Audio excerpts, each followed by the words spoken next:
Wasatch Report, shooting straight on everything from prepping to politics.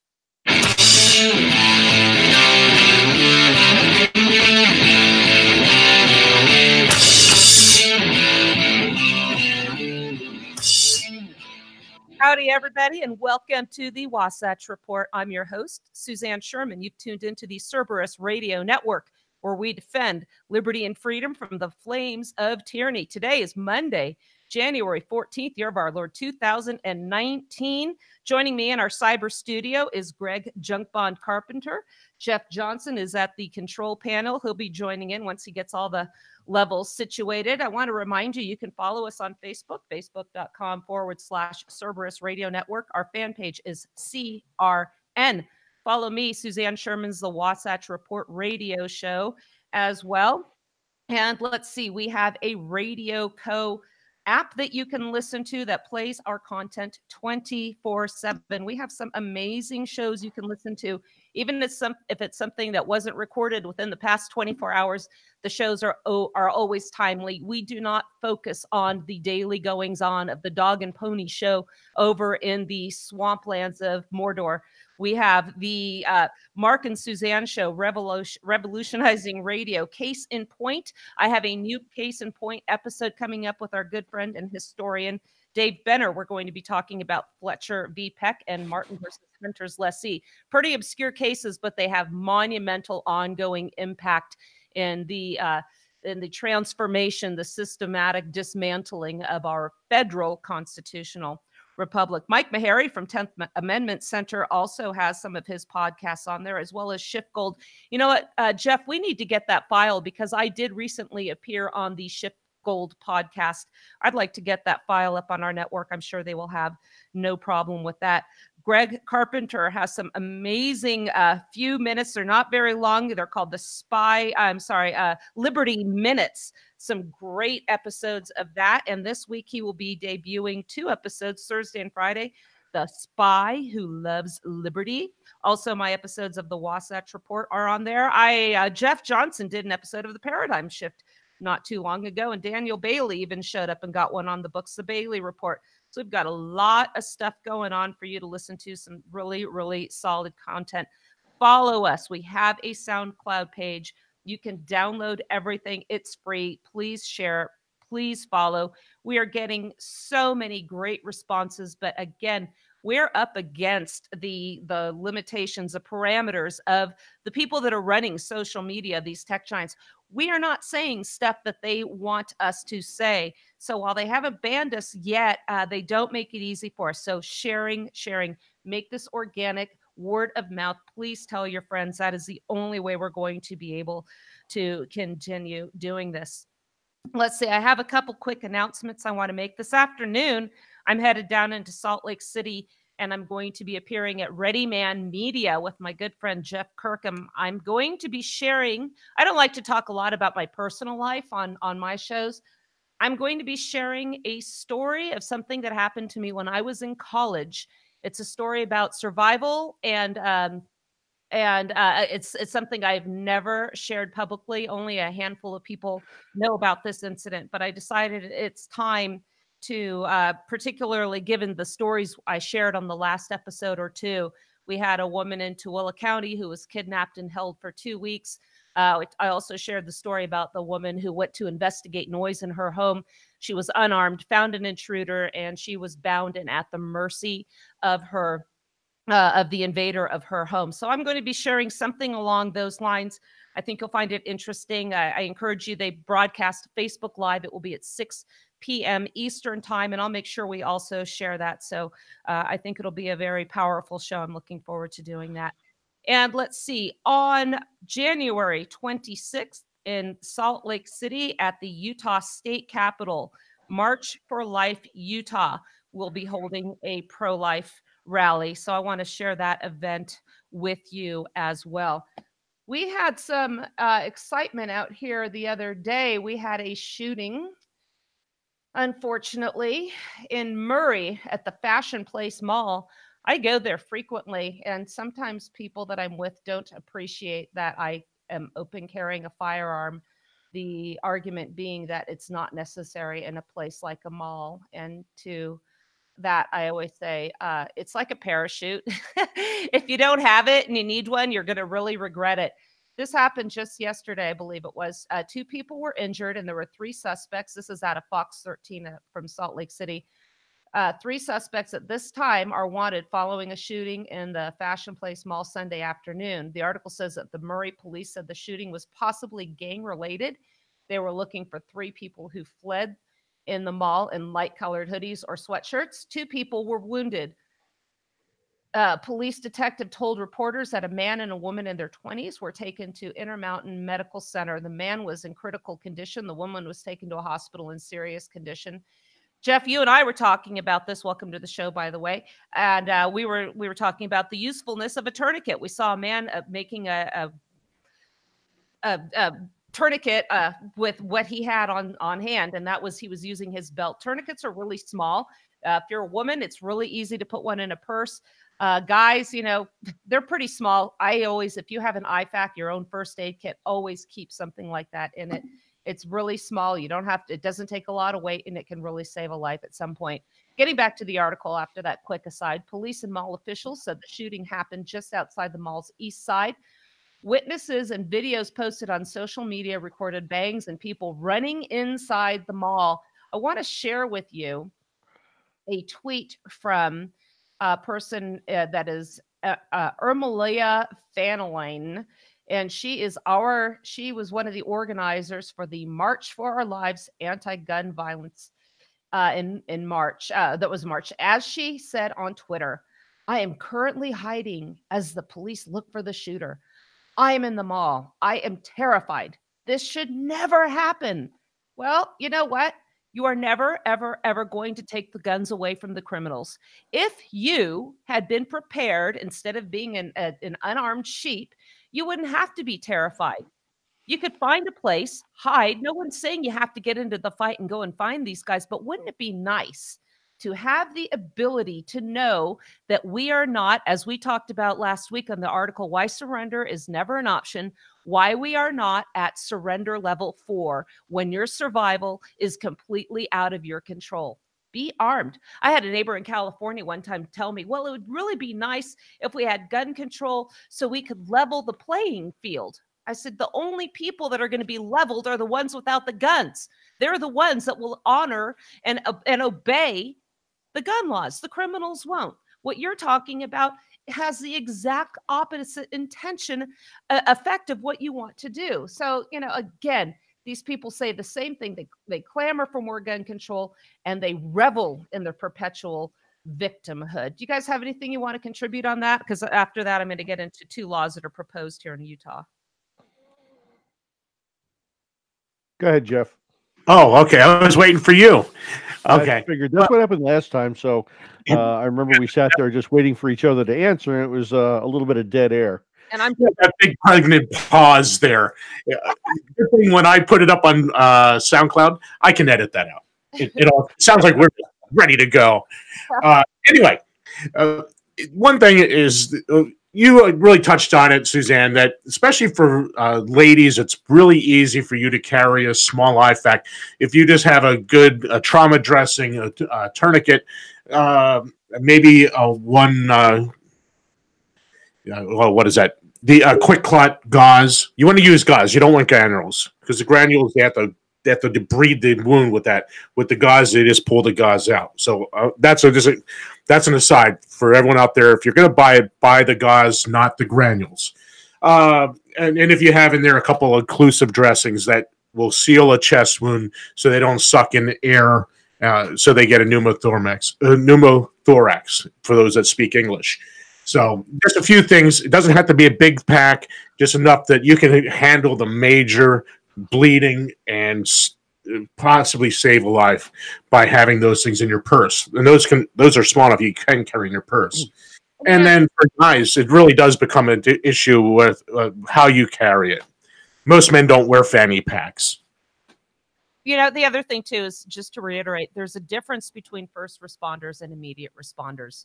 And the first responders might be overwhelmed if the situation is large enough. And in this scenario, we only had 2. But again, we've seen instances. I think there was an incident where a train crashed into a station. We had massive casualties. So if everybody can help and be an immediate responder, you might reap the benefits of that as well. Junk Bond, did you want to chime in? Sure, I'd like to just for a second here. I think the psychology of fear that has been tagged to guns is completely irrational. And if you look at the situation, we've talked about it before many times. Without a person, what does a gun do? Nothing.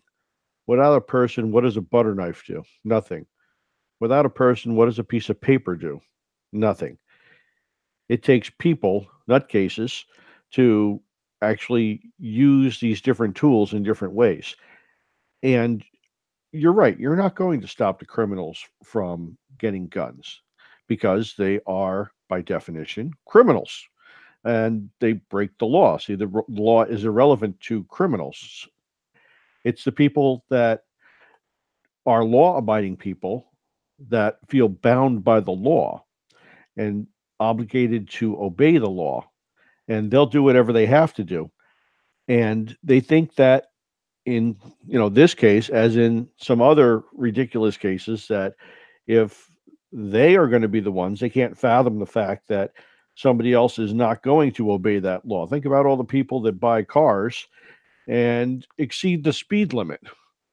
How many people exceed the speed limit? Oh, probably everybody has exceeded the speed limit. Even students, even kids with permits have exceeded they've all broken the law.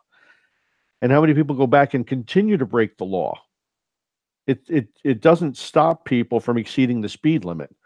The law doesn't do that. And in this case, the law isn't going to stop criminals from gaining, obtaining, and using firearms against people in a very bad way.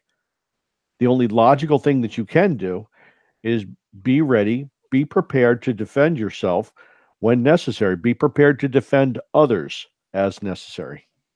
And, there are pictures in this article, was out of Deseret News, showing people who had locked themselves in storage rooms, and they're all showing, staring at their cell phones. Nobody's really ready. I didn't see pictures of people trying to barricade doors. They just sat around and waited for people with guns, by the way, to show up and help them. Just a reminder, at Columbine shooting, the SWAT team waited outside for 3 hours. We also saw what happened in Broward County, where the sheriff hid outside. And we, again, reminding you, the judicial temple monkeys have spoken and said there is no legal duty to protect any individual citizen. So let me remind you, it is up to you. That's what I wanted to say, Suzanne, is that if you are unarmed, you're a victim. You've surrendered and you're a victim, like you're talking about in your last show. If you choose to be a victim, then just embrace it. If not, go get some training, learn to use a firearm safely, and carry it legally in your state. Find out what the laws are and carry it legally. Like Utah, you have open carry. Other states have open carry. If necessary, get the necessary permit and carry concealed. So, if you're not going to take your safety into your own hands, then just embrace that you are a victim and do it, pray to your God and just hope that you are delivered safely. And for crying out loud, please do not try to ensnare the rest of us in your desired status as a perpetual victim and tell us that we cannot have our own firearms. Because I tell you what, I love the quote of Colonel Jeff Cooper: criminals do not fear the police. They do not fear the justice system. They don't fear the judges. They don't fear the juries. What they have to do, if we ever want, I'm paraphrasing, to make society safe, is they have to learn to fear their intended victims. This mindset that you are not going to be a victim is how we're going to reduce crime. More laws aren't going to do it. Speaking of more laws, I want to thank Libertas Institute. Connor Boyack, who was the moving force, the driving force behind Prop 2, does a lot of work in other areas. I've interviewed him before on my other network. He also is a great author for some homeschooling books for kids called The Tuttle Twins and Passion Driven Learning. It's a guide to unschooling for homeschooling families, and I really applaud his efforts. This is HB 87, criminalizing a minor's access to firearms. Libertas opposes this bill, as do I. I'm going to share with you their analysis. It said there are many instances in which minors have used a firearm in self-defense. We hear about this in the news all the time. When a 13-year-old shoots a home invader, an intruder, it makes headlines. Unfortunately, these examples would be subject to criminal prosecution in the future under new legislation that has been proposed. And we're seeing all this right now with trying to make it that you have to be 21 to purchase a firearm. Well, it's only a logical conclusion that they're going to extend this to making it so that minors can't even have access to firearms. So House Bill 87, sponsored by Representative Elizabeth Waite, would make it a Class B misdemeanor to store a loaded firearm in a place accessible by a minor unless the firearm is securely encased, rendered inoperable through a safety lock, or readily accessible for immediate use by the firearm owner. Well, that kind of defeats the purpose of using it to save your own life or the life of a family member, does it not?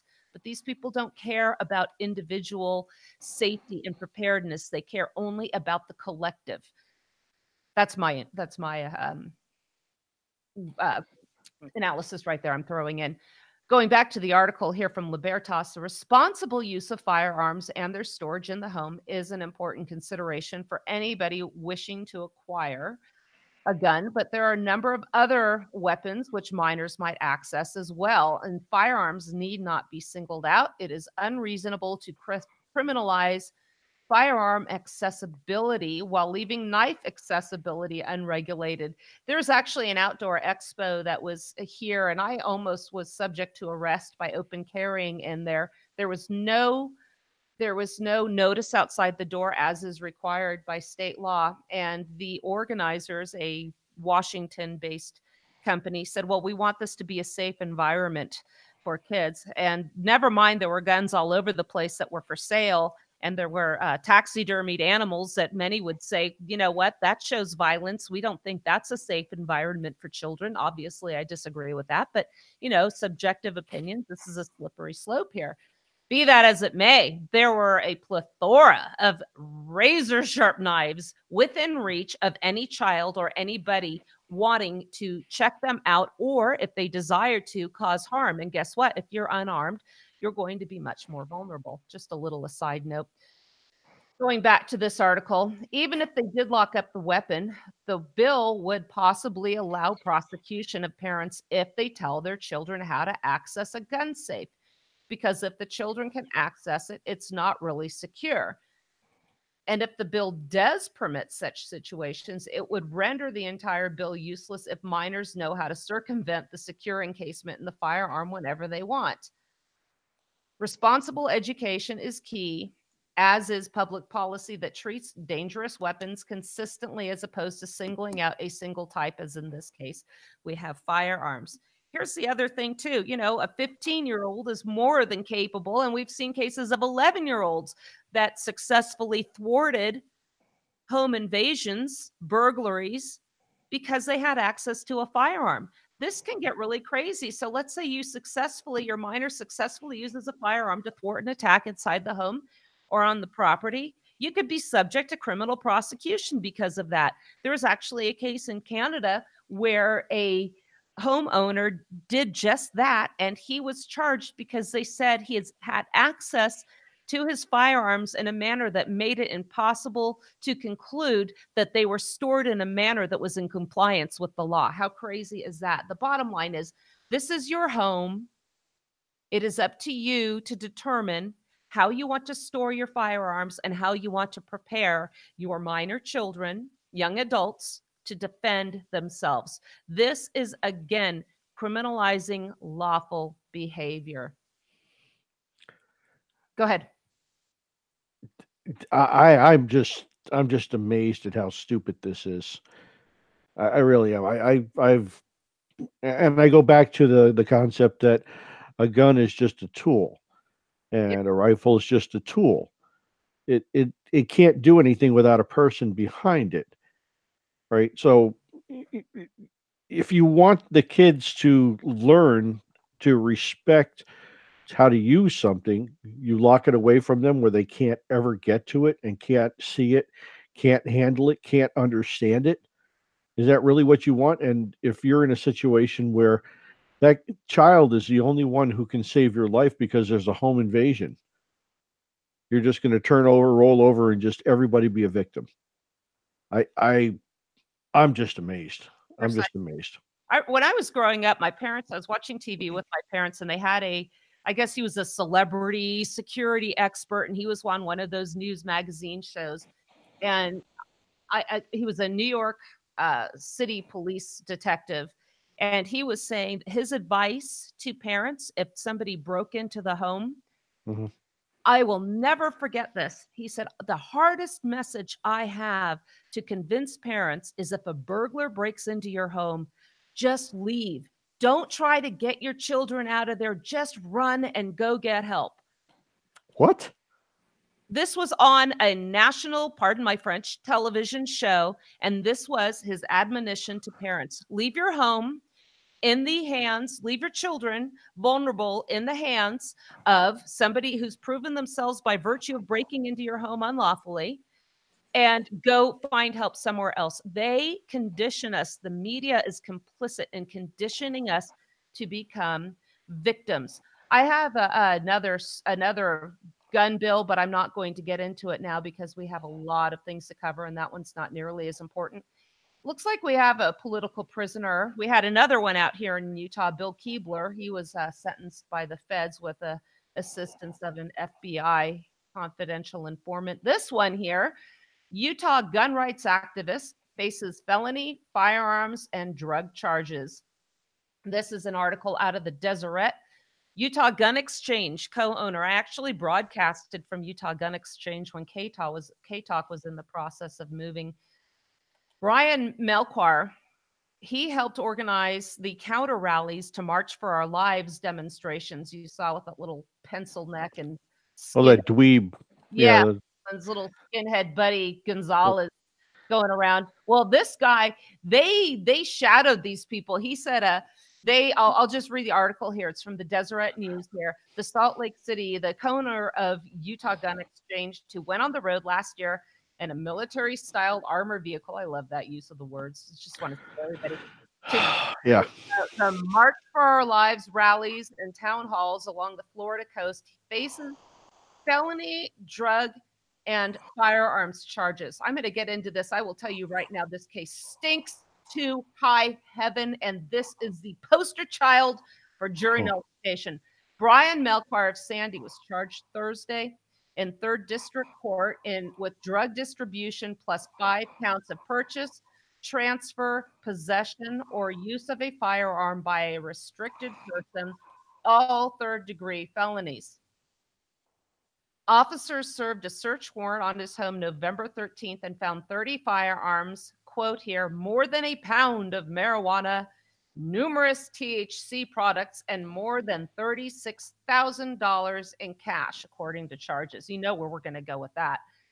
Police noted that because he was in possession of a controlled substance, a plant, he was restricted from having a firearm. 3 days before charges were formally filed, the Salt Lake County District Attorney's Office filed a complaint for, oh, what a surprise, forfeiture. These stupid laws are nothing more than an excuse to get money. There is an inherent conflict of interest here. Do you guys remember with the fugitive slave laws, they would have a judge, they would have a court hearing for Black people to determine whether or not they were escaped slaves. This was in the North. And guess what? The official adjudicating the matter got paid more if he held that the person in question was a slave as opposed to a freed person. Quintessential, absolute conflict of interest here. I cannot believe Americans tolerate civil asset forfeiture, either from the feds or the states. You people are robbers. You are worse than the criminals you arrest. Did you want to say something, Greg? No, sorry, I got a call from the VA to tell me that they were open today there. Amazing. We got a bunch of snow out here in Virginia over the last 2 days that shut down Washington, D.C. more than it was shut down before, which lightened my heart quite a bit. I was very happy about that, to see that the people who thought that they were important didn't need to go to work, and the government still runs by itself. Ergo, bringing my number, or recorrecting the number of people that I said are inconsequential to the functioning of government, to 98%. Yes. I said 95% before, but now that they have everything shut down, it's 98%, because there's less than 2% of the people are actually working today. Well, I didn't mean to catch you flat-footed there. Let me go on with this. And 3 days. No, it's fine. Go ahead. 3 days before the charges were filed, okay, 36%. He also had numerous silver pieces, coins, and bars, and 84 containers worth an estimated value of almost $13,000. The property was seized because there is probable cause to believe it is evidence of a crime which has been used or was intended to be used to commit a crime, and it is the proceeds of a crime, the complaint says. How is having silver evidence of a crime? Apparently, he funded it all with pot. This is the problem when you have, first of all, I'm going to get more into the article, then I'm going to address these specifics, because this whole thing's just an outrage. So during the search, the officers located guns, gun suppressors, pieces of silver, including coins and bars, not illegal, and in safes which contained the devil's lettuce. Mm-hmm. The complaint further notes officers located glass pipes. Did they have Caesar salad or Italian salad dressing with that? That's important. Bongs, grinders, packaging materials, drug paraphernalia. He had THC edibles, including e-cig cartridges, THC syrups, packages of marijuana, hemp wraps, dabs, net, blah, blah, blah. You know what? This guy's a prepper. So last year, following the mass shooting at Marjorie Stoneman Douglas, a high school in Parkland, Florida, Melchor and other gun rights activists traveled in an armored vehicle, sometimes with a replica of a machine gun mounted on top, with Utah Gun Exchange on the door, to counter the students' calls for stricter gun laws. Last July, Melchor said that the movement that grew out of the school shooting was an anti-Second Amendment propaganda tool disguised as a school safety operation. He's absolutely correct. He said he wanted schools safe, but without trampling on the right to own a gun. Amen. Also in July, Utah Gun Exchange set up a plan outside a scheduled panel discussion among Utah and Parkland High School students at the Megaplex in South Jordan. And they canceled that event and relocated it because they figured that this was going to be a contentious situation. Yes, here in Utah, we stand up for our God-given right to defend itself. David Hogg and little Emily Gonzalez, you are not welcome here. Melchor was issued a summons to appear in court in February, so we're going to follow this up. The Utah Gun Exchange had a statement. Essentially, I'm kind of unimpressed. It seemed like they're going to throw him under the bus. I'm going to put this article up and not get all into that, but I want to examine what's going on here. The warrant was predicated on an anonymous tip. Utah Gun Exchange and co-owners are involved in a lawsuit against the Utah Honorary Colonels, Big Shot Ranch, Metro Security, and Mike Drury, the former president of Honorary Colonels and president of Big Shot Ranch. So we have an ongoing lawsuit and an anonymous tip. Coincidence? I think not. Drury was charged in the 3rd District Court with 3 counts of theft and 2 counts of unlawful dealing of property by a fiduciary, all second-degree felonies. Do you think it's entirely inconceivable, and I'm not stating anything as facts, this is just me suppositioning, that there might be a plea deal in the works where if he came up with an anonymous tip and some information on someone else, that they might go easier on him? Gotta be. This is amazing. I remember reading, I wasn't reading, excuse me, I was watching 1990. 1990, just a couple of years ago, for all you young folks out there. I was watching the show Twin Peaks.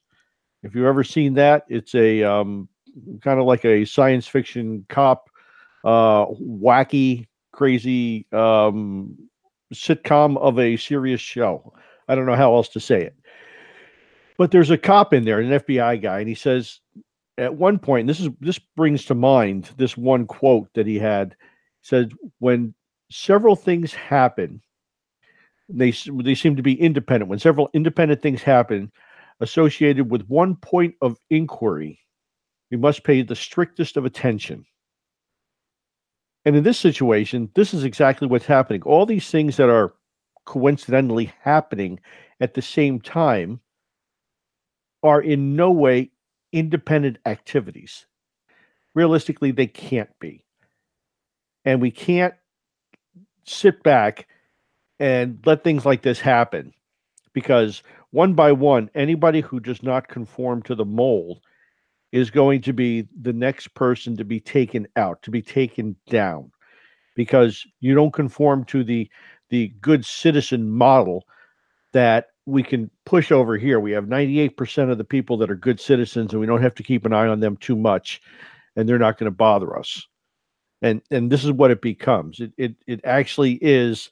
It actually supports, let me say, the model of the lazy government bureaucrat, because the lazy government bureaucrat doesn't have to do anything. They just push the people to the side and don't think about them. And if you step out of line, you're going to be made example of. Oh, yeah. Everybody else gets to see it. Yep. It is dangerous to be right when your government is wrong. I want to get into a little bit, what really got me was the fact that this is an anonymous tip right smack dab in the middle of a contentious lawsuit. And as much as you know how I feel about incorporation, but again, we are looking to what kind of oath or affirmation is sufficient to support probable cause. And there was a case out of Illinois. We're taught this concept in law school. And I found an article here that addresses it so I could sum it up for you.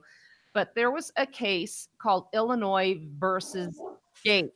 The Illinois State Supreme Court had concluded that an anonymous tip could not justify probable cause. So under the Illinois law, this anonymous tip would not have been sufficient for these cops to go in and arrest the gentleman. It would not justify probable cause, the reason being that the letter that was used in this case lacked important details, and police weren't able to independently corroborate the details in this anonymous tip. The Supreme Court, now, absent the Black Robe Messiah's intervention in Illinois and possibly in the state of Utah, if the Supreme Court of Utah had ruled this anonymous tip would not have been sufficient. But the Supreme Court has weighed in, the very same Supreme Court that people look to vanguard safely, to vanguard our gun rights. They're going to this Supreme Court here. They disagreed, saying that the magistrate who issued the warrant had a substantial basis to conclude that probable cause existed. Justice Rehnquist wrote for the court that analyzing probable cause under a totality of the circumstances is not rigid, but is fluid and flexible, meaning we make it up as we go. Probable cause may be established even if a tip appears to be deficient. Anonymous accusations of illegal behavior may justify a search or seizure if police could corroborate some, if not all, aspects of anonymous informants' predictions of a suspect's illegal behavior. What the hell does that mean? I'll tell you, that means not only are law enforcement officers not obligated to protect you, but they can rely on something completely inconsistent with the protections the founders thought so important as to include in the Fourth Amendment and just do what they want. Yeah, I can't believe they thought that was so important. Yeah, right. That's so funny. Oh my God. Every time you mention the Supreme Court, isn't there some like ominous music? Shouldn't we be playing like Night on Bald Mountain by Morgageski or something like that. So, something very ominous. I don't understand the reverence we have towards the Supreme Court. And in fact, going back to that case I announced, case in point, when Dave Benner and I are going to discuss Fletcher v. Peck, we're going to show how the Supreme Court, in contravention to the intent of the Constitution, has thrown off its constitutional restraints and turned by judicial fiat what was rejected outright, which is essentially a federal veto over state laws at the Philadelphia Convention, referring you to the Virginia plan.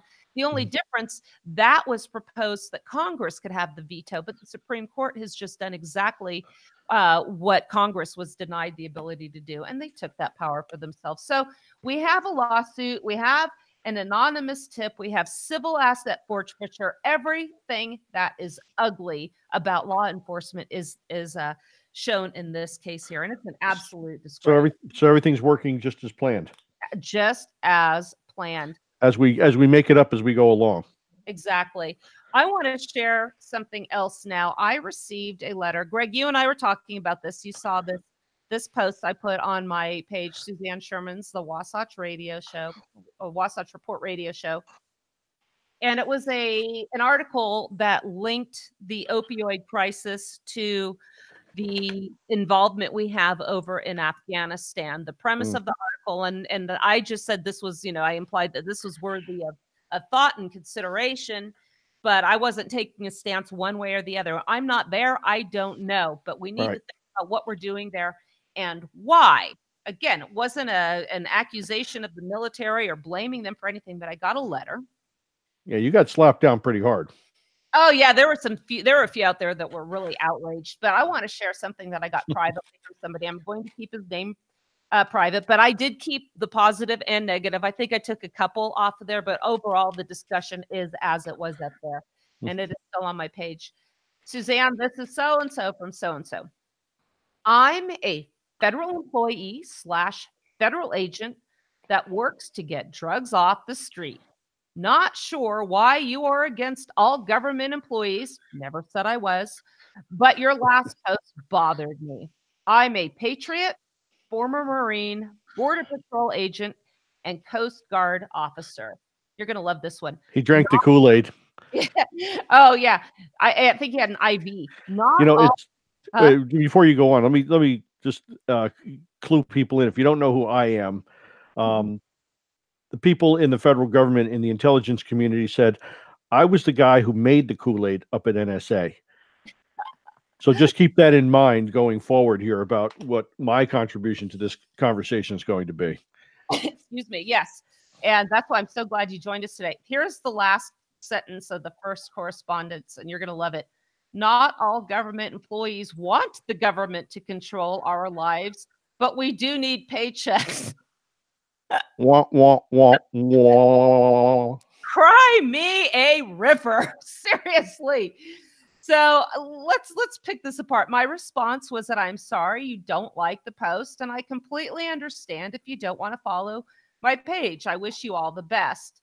And the response was, it's not just about Facebook pages. I'm just starting a conversation with someone, a mutual friend called a friend. Not sure he would approve either. So now we're bringing a mutual friend. Yeah, exactly. I didn't respond further. So let's pick this apart a little bit. And okay, he's a former Marine. Thank you. God bless you.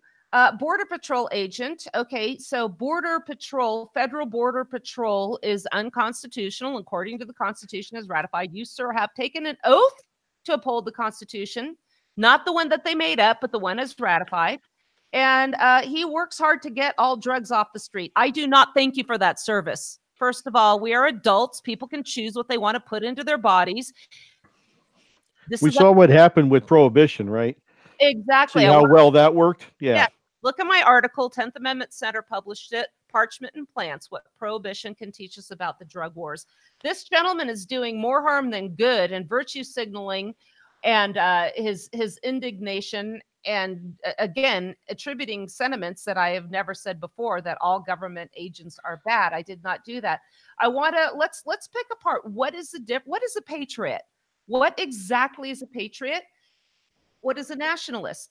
I refer you to an article, again, 10th Amendment Center, Church of the National Government. And I quote George Orwell. He wrote a fantastic article in 1945.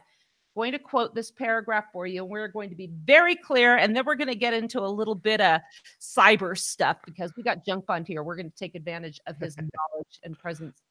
So George Orwell said, "By nationalism, I mean the habit of identifying oneself with a single nation or other unit, placing it beyond good and evil, and recognizing no other duty than that of advancing its interests. Nationalism is not to be confused with patriotism. Both words are normally used in so vague a way that any definition is liable to be challenged, but one must draw a distinction between them since two different and even opposing ideas are involved. By patriotism, I mean devotion to a particular place and a particular way of life, which one believes to be the best in the world, but has no wish to force on other people. Patriotism is of its nature defensive, both militarily and culturally. Nationalism, on the other hand, is inseparable from the desire for power. The abiding purpose of every nationalist is to secure more power and more prestige, not for himself, but for the nation or other unit in which he has chosen to sink his own individuality." Boom. Thank you, George. I use that.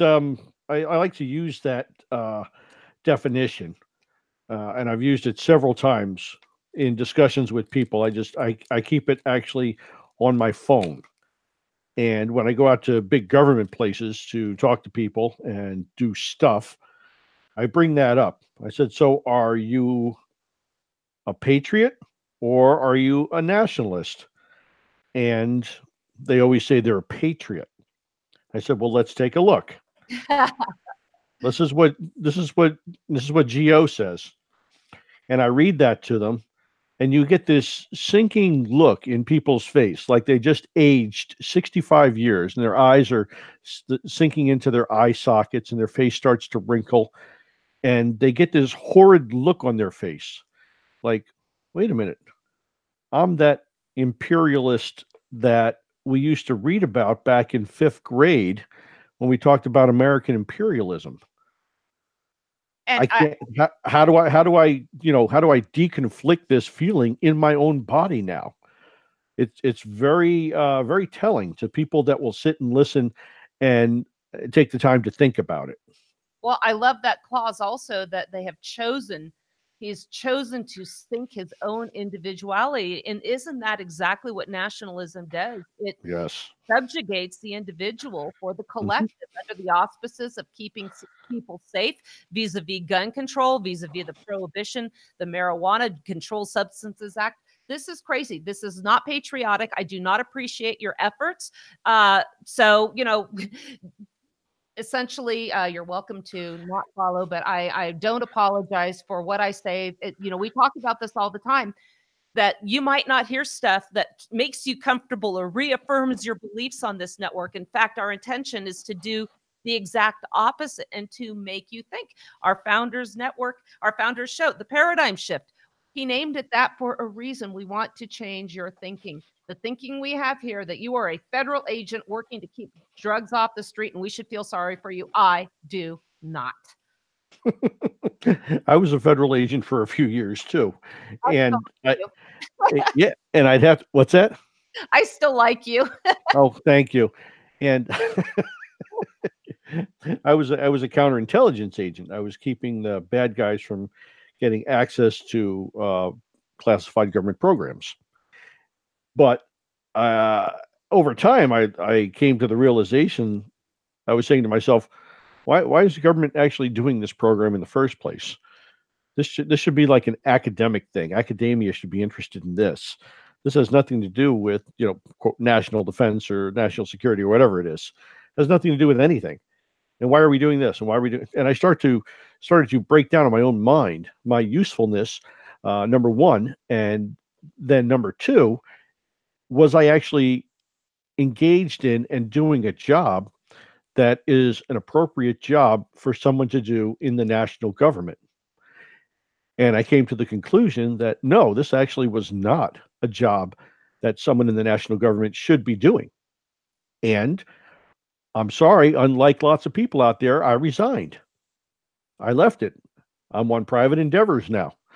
I do private work. You can. It's not that hard. You can walk away from that quote paycheck at the federal government. Yeah, I mean, to sell your soul and to say, I don't like them controlling every aspect of our lives, but I need a paycheck. You sold out. You made a deal with the devil. I do not feel sorry for you. By the way, Trump has said everybody's going to get their back pay. Yep, they always do. Yeah, they always do. This is all a dog and pony show, smoke and mirrors. And the fact is, if you are living paycheck to paycheck, you're doing it wrong. You have to be prepared. You have to be ready. So don't write to me that you feel to be a responsible adult, save up for a rainy day. But Greg, some of your commentary just segues perfectly into this article, and then we're going to get into the thing I told you about Facebook and Amazon. The American Institute for Economic Research. This shutdown does not look like liberty, by Jeffrey Tucker. Says that some people are suffering, some people don't care, but for the pundits following the government, it's been an epic battle. The partisans of the president are cheering, while the cabal of cheerleaders for big government is saying the shutdown shows how much we need and how should love the state as we know it. They are both wrong. The shutdown is not showing us what freedom looks and feels like. It is not a libertarian experiment. It's showing just how much government is doing, like you said, that it need not do. It's inadvertently mapping out a solid blueprint. That's why I want this to go on as long as possible. Long as possible. Yeah, absolutely. And more, please. More, please. It is inadvertently mapping out a solid blueprint for what needs to gravitate from the public sector over to private hands so that services thus rendered will be more reliable, competitive, and truly reflective of the public interest. And he points out here that George Washington's Mount Vernon is still open. You know why? It's owned and managed by a private foundation. The Daughters of Mount Vernon, right? Yes. And they're still functioning. We're seeing at other parks that private citizens are going out there and cleaning up the restrooms. And you know what's interesting? That's a good point, because I'm a member of the Sons of the American Revolution, and we just had our meeting on Saturday, our monthly meeting, and we just had one of the members came in and stood up and said, "Hey, we need some folks to go out to Mount Vernon to go do some extra stuff out there and help out." And about half the people in there said, okay, we'll go do that. And we set up a schedule for people to go over to Mount Vernon and supplement and help folks out over there because they're a little bit low. See, now we didn't need the government to come in and regulate us and tell us what to do or how to do it. Just by ourselves, by virtue of being who we are, we were able to figure out as adults, my gosh, the ladies over there that run it need a little bit of help. And they're going to have a couple of events, and they need folks over there to help supplement them to be able to accomplish this task. It seemed overwhelming and ominous. We should have called the government to come in and rescue us immediately. However, we didn't. And we tackled it all by ourselves. That's crazy. Yeah. Stepping out like that without the feds. The article concludes, this shutdown is revealing not how much we need the government, but how much the government is doing that it should not be. How much the government needs us. Yes, they need us. We are the taxpayers. We are the chattel. How much the government is doing that it should not be doing at all. The best way to deal with it is not through a promiscuous budget deal that throws on tens of billions left and right until every last politician in Washington is happy. What do we call it? The $4 trillion pig trough. The way forward is for things that are shut down but still necessary for normal life to be put into private hands. Yes, yes, yes. More, please. More shutdown for a lot longer.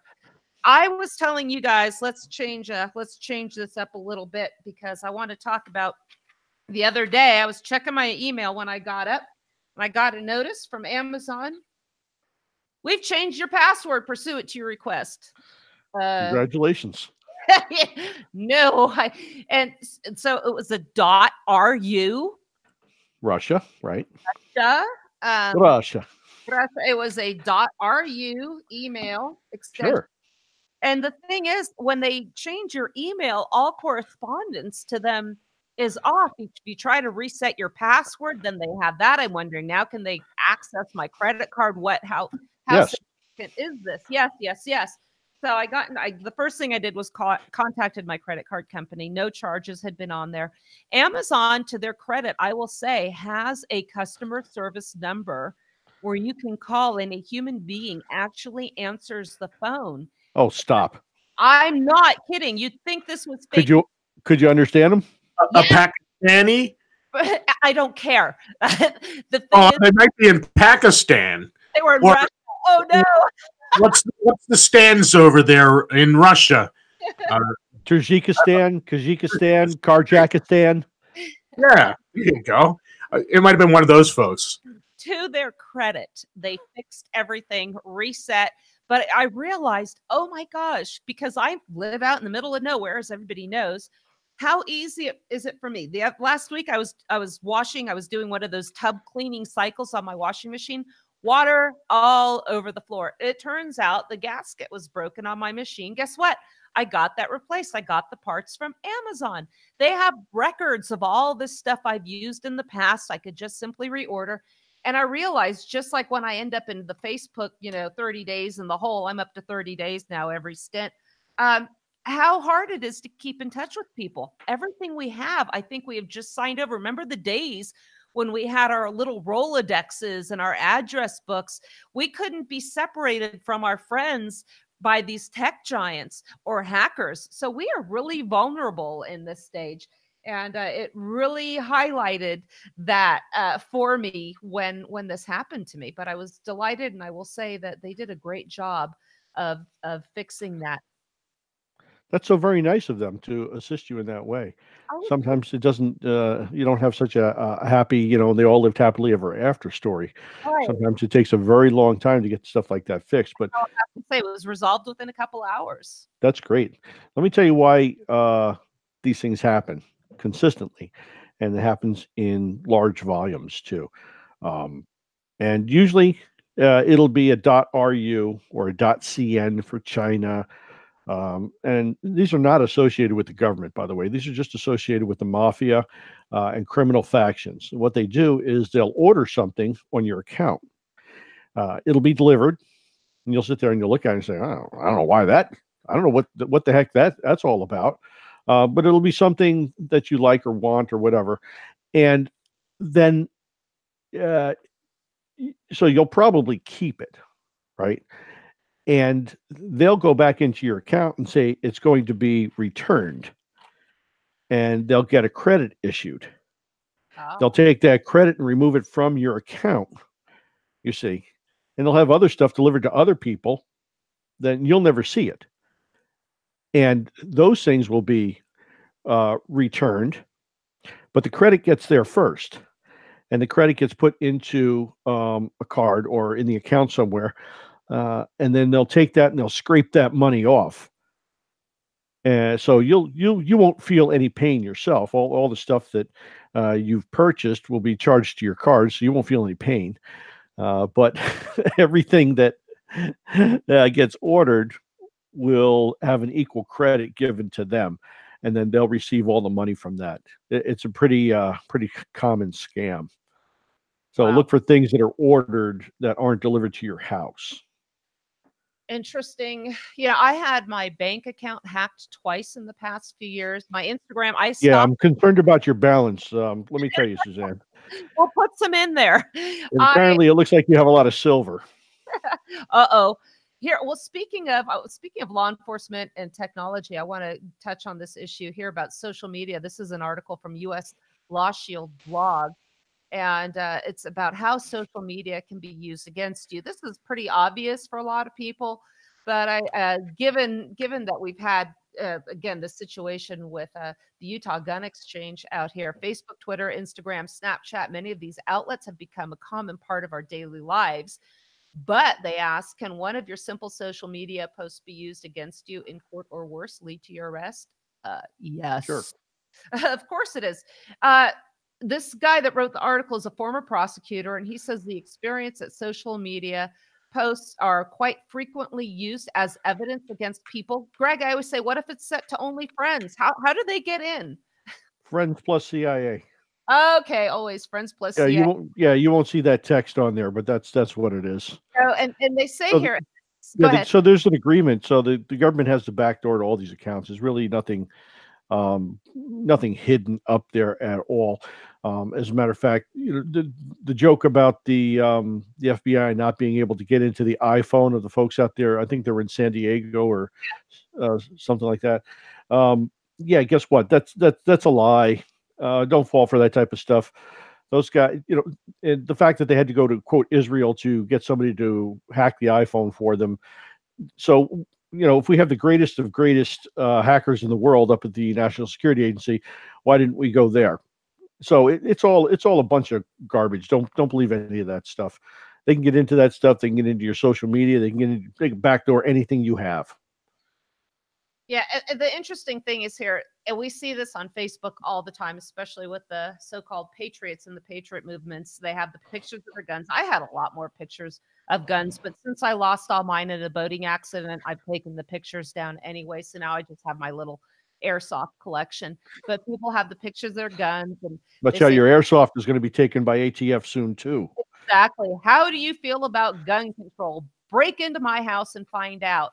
It seems harmless and kind of silly, but what happens if you actually have someone break into your house and you end up using that gun in self-defense? Well, again, like in California, we had Penal Code Section 185, which gives you a rebuttable presumption that you were in fear for imminent death or serious bodily injury if a person unlawfully broke into your home. But if you have posts like this, or I don't call 911 and have a picture of a firearm, that goes towards rebutting your fear of lethal force. So I'll call 911 once I'm done cleaning up the mess. We don't call. We have backhoes here. Oh, there's probably cause they're going to come and search for bodies now. But that's ridiculous, though. Why would you even consider hiding somewhere, calling 911? The first thing I would do, if you're going to break into a house, the first thing you do is set off a jammer. Now you've jammed all of the telephone signals. You can't call 911. What are you going to do now, huh? You going to hit somebody with your phone? Exactly. So, again, watch what you say on there, because this stuff can be used against you, because these statements, again, this presumption, for instance, in the instance of California, is rebuttable. We see people, and they also mention wildlife officers will see photos of somebody accidentally shot or intentionally shot an animal that they shouldn't have shot, and they will use that against you. Even an innocent photo here and there of your friends at the range or showing off your new addition to your gun collection can be used against you. Imagine an enterprising prosecutor gathering dozens of photos with you and firearms posted over a long period of time to make you seem like you're gun crazy. And the reason I'm bringing this up is a while back, I was having a heck of a time going through my photos. When I would click on something I uploaded, it was not showing up. And for about a period of an hour, all I got was a little dialogue there, and it was they were categorizing. It said images of trees and nature. How many times do you think now firearms, guns, weapons, and then they can just do queries and sort out what we have on there? We're out of time, but I wanted to just bring that up because this stuff's pretty nefarious, folks. It's not just the stuff that you say online. These pictures, they are categorizing these and having keywords and searches, and they will be used against you. Like I said, it is dangerous to be right when your government is wrong. They want us to be like the lady in the mall, terrified, waiting for other guys with guns to take care of the bad guys with guns. I'm Suzanne Sherman on behalf of Greg Junk Von Carpenter and Jeff Johnson. I want to thank you for listening to the Wasatch Report. today on the Cerberus Radio Network, where we defend liberty and freedom from the flames of tyranny. God bless you. Thanks for listening.